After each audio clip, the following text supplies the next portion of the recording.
the drilling, then I paid the balance.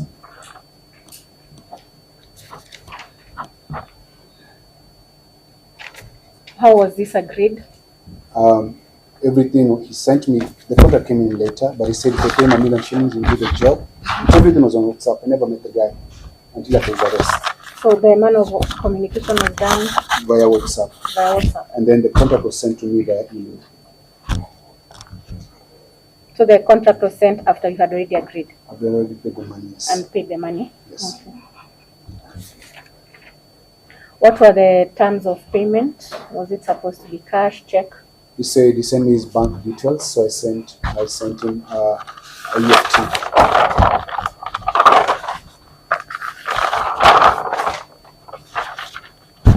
So when was the drilling supposed to start? Mid-December, after paying the 70%, it was supposed to be 10th December.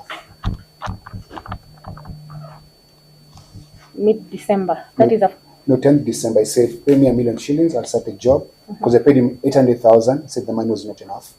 So he said, you must pay the balance 200,000, which was 70% of the payment. Because the quotation was, by the time I was sending the money, I didn't have an agreement. So he told me, send me 70% of 1.5, and after I finish the job, you pay the balance. And so I paid him $1 million shillings between the 7th of December and 10th of December. So which date did you agree that he was supposed to start drilling? After finishing the payment, after finishing the 70%, which was the same week of 10th of December. Because the plan was to use the water during the Christmas holidays at our home. Okay. So we're trying to run against time before Christmas.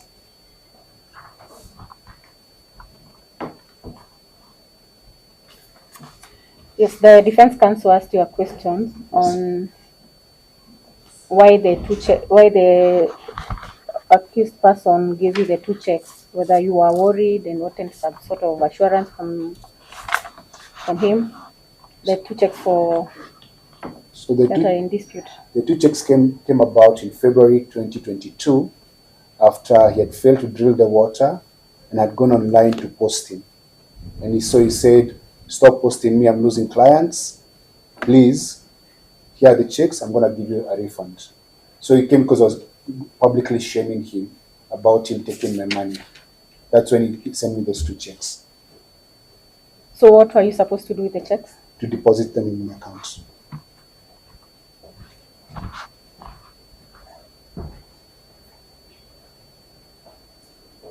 Did he communicate to you and let you know when you were supposed to deposit them? Yes, a week after I received them. Yes. And no. Did he communicate to you and let you know when the checks are supposed to be deposited? Yes, they even dated for 8th of February.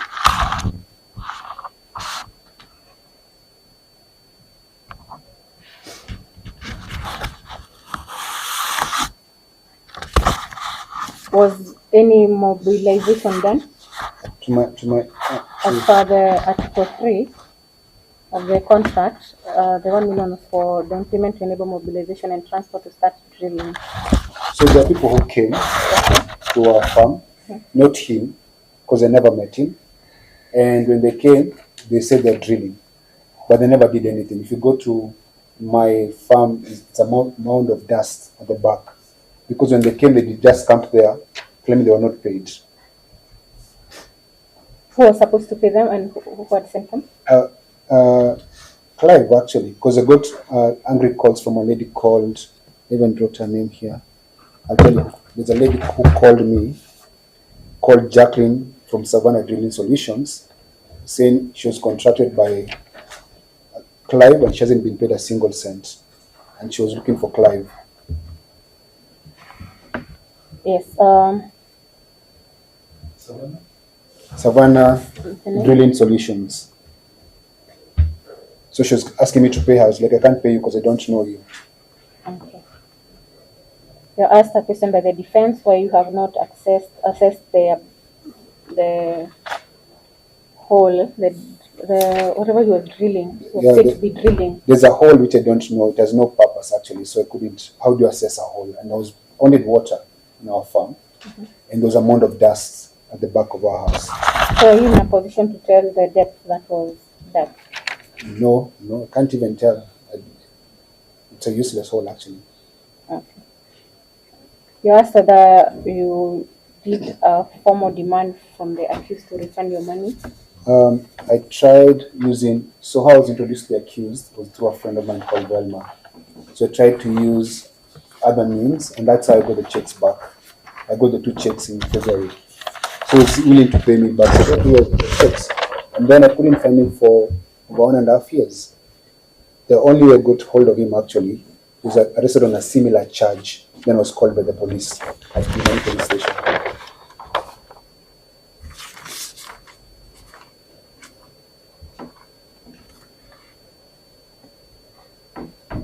Because you were asked why you have not pursued the accused in civil court. Why have you not pursued him? I think you wanted to explain something and you were cut short. It wasn't a civil dispute actually, because we have a contract that is not signed, and I could not find the accused to be able to agree with him. And I looked for him for over 1.5 years before he was arrested. And I only got lucky because he had another similar charge of a borehole of someone else who used to go to the same job, a guy called Sankok. So the guy called Sankok told me, actually, I got conned by God Clive and he's been arrested. An objection? Yes, sir. Is Sankok going to testify? Yes, he will testify in my defense. He will testify. Yes. Don't have his statement. All right. There is actually a copy of his charge sheet, a similar charge sheet with Sankok there. So the only way I got a lucky break to get hold of him, because I didn't even know how he looks like.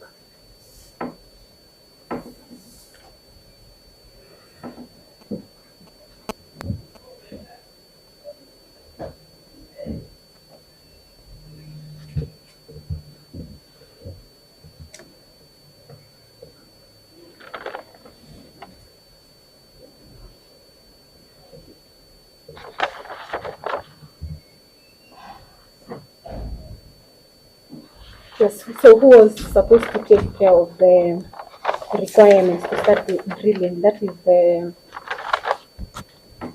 water report and the hydraulic report. Clive Wafukho, because he's the one that was contracted to do the work, and only got involved because he said he couldn't get a license, and so I tried following up to get him a license. But the only thing that I got, as he said, he paid for a permit, which is not presented here. The only thing we have is that receipt of 5,000 shillings that I was following up for it to be issued. That is all for the witness. Yeah. We want kindly some 2-3 questions. Clarification. Yeah, Mr. Mwangi. Yes. Yeah. Once you formally complain to the police, is it your work to determine the charges to be pressed against him? Is it your work? No. Good. Yeah. So, also, it has been indicated that the complainant, the accused, had indications to repay the amount. So, Yes. at what period in time, did you decide to formally launch the complaint? I actually reported the matter in June 2023. Why? Yet he had drawn some checks and the like. No, I was trying to look for him. I tried looking for him. I couldn't find him. I didn't know where to find him. And we actually ended up forming a WhatsApp group for his victims, because there are many of us. So we actually have a WhatsApp group. And when he was finally caught by one of us, a guy called Sankok was conned, is when I learned that he was at the Mani police station, and I went there to make a formal complaint. Also, you are subjected to some mathematical calculations here, 78, 68 meters. Do you have any technical capacity to ascertain the depth of a borehole? No, I don't. I was relying on him to actually, even if he had done that, because at no time did he tell me how deep he dug. At no time. It was never a conversation. I'm hearing this for the first time, because he would have said, I've dug this much, pay me the balance. But what he did not do, he did not even ask me for the balance. What he failed to do, he failed to pay the people who came to the farm. And when they left, he said, I'm going to refund you your money. So, assuming that the borehole had been dug, whose responsibility was it to ascertain the depth? The contractor, Clive Wafukho. Okay. So also you have been asked if you made any formal demand. Yeah. Did you do it through WhatsApp or other? I asked him, I didn't use a lawyer to demand for my money. I spoke to him via WhatsApp and he said he was going to refund me. That's what I was saying. As we give the court those WhatsApp messages, I think to be important for us to extract everything that we communicated So with it's the your WhatsApp. testimony that is there in the WhatsApp. So yes, my testimony, as just as he's using it as his defense, I can use after that date of the communication between me and him, the promises that he made of refunding my money. Okay. So a receipt was put to you. This is from Warma. Yes. Yeah. Where did it come from? Was it sent to you or So- you sent him? He says he sent it to me, and Yeah. that seems to be the case. Yeah. Because what happened, he said he couldn't get a receipt. Yeah. So I went to Warma, actually had to involve the higher ups, the minister then for water, to demand for that receipt. Not to go all the way to the office in South Sea for him to get issued a receipt. However, there are claims about a permit and other documents that I never saw. So the only thing that I saw, for the receipt. I think it's him, because I think it came from him. But for the receipt to be issued, I had to go to those offices. Okay. That was my involvement. Okay. So finally, you brought in the issue of other similar cases, yes, as is Mondas or Parenda, of doing such things to extract money from others. Can Yes. you explain that for the court? So my Objection, Your Honor. It's character assassination. It was not in chief. I will not remediate by cross-examining him. It's a new matter that is bringing up now. Yeah. Through your answer. Yeah, I'm through.